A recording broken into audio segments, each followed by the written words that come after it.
কেজিতে স্থান ভেদে 18 থেকে 17 টাকা।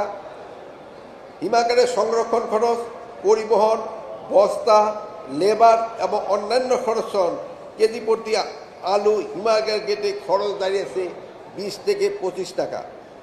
বিপরীতে আলুর চাষকারী কৃষকগণ হিমাগার গেটে 8 থেকে 16 টাকা কেজি মূল্যে আলু বিক্রি করতে বাধ্য হচ্ছেন, যা তাদের উৎপাদন খরচ চেয়ে অনেক কম।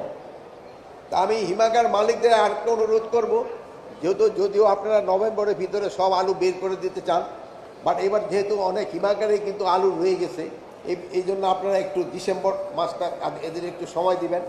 যেহেতু আমাদের কৃষি মাঠের যে খবর তাতে বলা হয়েছে যে এইবার নতুন আলুটা আসতে 15 দিনের মতো দেরি হবে। ওই বৃষ্টি হওয়ায় 15 দিনের মতো দেরি হয়ে গেছে। এই জন্য আপনারা যদি কৃষকদের এই উপকারটা করেন তো আমার মনে হয় কৃষকরা কিছুটা লাভবান হবে, যদিও আপনার কাগজপত্রে থাকে যে নভেম্বরের ভিতরে আলু উঠে নেওয়া যাওয়ার জন্য।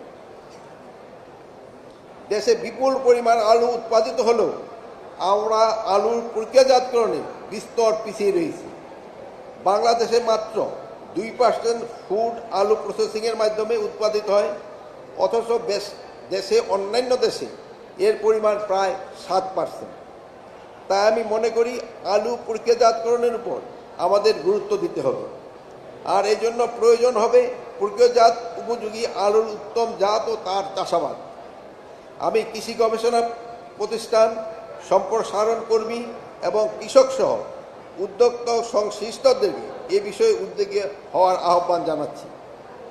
পাশাপাশি কেজি প্রতি আলু উৎপাদন খরচ কমিয়ে আনতে সকলের সহযোগিতা এবং প্রত্যাশা করছি।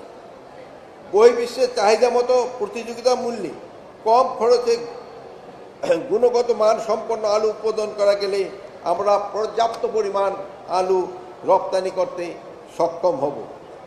আমরা মনে হয় সবাই জানেন আমাদের দেশে যে আলু, এটা অনেক দেশে কিন্তু রপ্তানি করা সম্ভব হয় না। এর কয়েকটা কারণ রয়েছে। আমি এই জন্য আমাদের যে কৃষি গবেষণা ইনস্টিটিউটের দিদিকে আমি অলরেডি ইনস্ট্রাকশন দিয়েছি, আমাদের আলুর একটা নতুন জাতও করতে হবে। যেটা আপনাদের যে চিপসটা যে বাজারে আসে, আমাদের এই আলুটা কিন্তু ওরকম ভালো চিপস হয় না।